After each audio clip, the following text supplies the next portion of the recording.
there, this is Akasha, and this video is part of the Alchemizing Awareness inside of Asana. And I wanted to talk a little bit about Warrior One.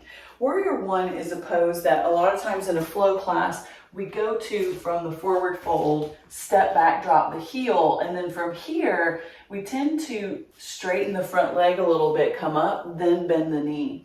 When we straighten that leg to come up and then we bring the upper body up, usually there's compression that happens in the low back. What I'd like for you to do today is have an experience with stepping back from the top of the mat. When you go from a forward fold and you step back, we're in that long runner's lunge, and this can be a really big step, especially for the beginner student or the newer student or anyone who has hip, low back, thigh issues. What I want to do is help you find a stable pose that's about the energetic expression, not just the physical shape. And this is a shape that, even though it is a hip opener, it's really oriented toward the expansion of the upper body, right? Because these shapes are always evolving into the next shape. And just like you, there's a story in motion. You are a story in motion. Energy in motion, right? So when we can understand how body, breath, thought, form, feeling all come together, we're really tapping into the energetic expression. Meet me at the top of the mat and have the feet about 4 inches apart. When you look down, there would be the width of a yoga block here, ankle, knee, and hip alignment. And just find mountain pose for a moment.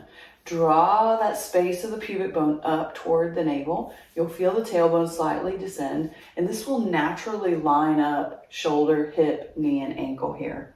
Draw a breath in. As you exhale, step the right foot back, Warrior One. When you look at your right big toe, it's pointed toward the top right corner of the mat.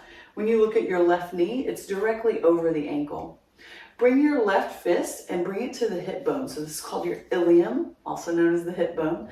As you press forward, you'll feel the tailbone drop down, and then you're going to feel that right psoas really light up.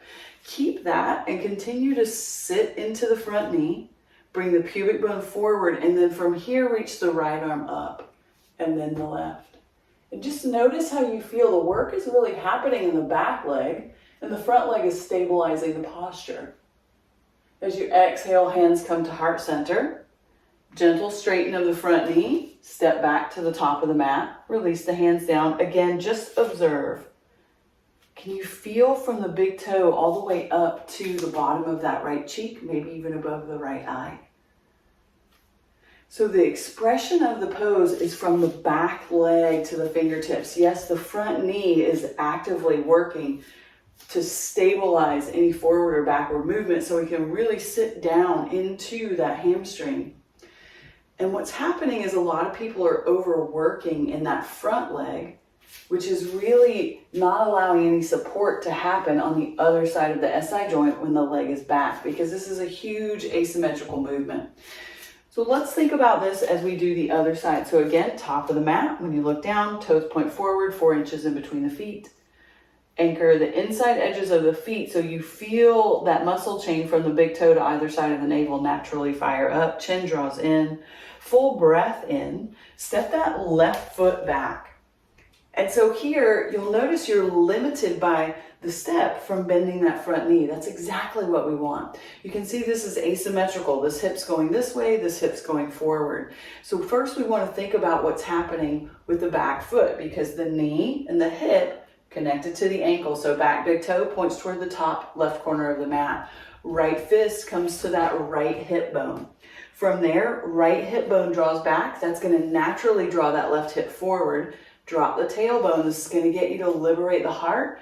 Reach the left arm up, then the right. And notice how you're really stabilized in the front foot here. Really powerful on the left foot, but still spacious and open front plane, back plane. Releasing the hands down, little straighten of the front leg, big step back to the top of the mat.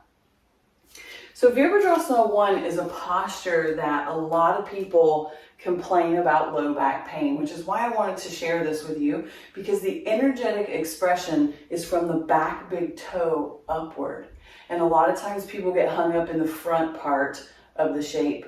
So when you can really start thinking about stabilizing in that front leg, drawing that energy back, creating that space in the low back and allowing that to liberate the thoracic spine, the upper chest and upper back, then what starts to happen is you feel the sense of upward moving energy, which is really what we want to feel in Virabhadrasana 1. We want our feet in Warrior 1 to be stable, we want our pelvis to be stable, and we want our heart to be liberated, because ultimately it does lead us into a practice of back bends. So again, these videos are inside the Alchemizing Awareness in Asana playlist, and I'll keep sharing, and I love that you're sharing, and as always, stay illuminated, and I'll see you on the mat.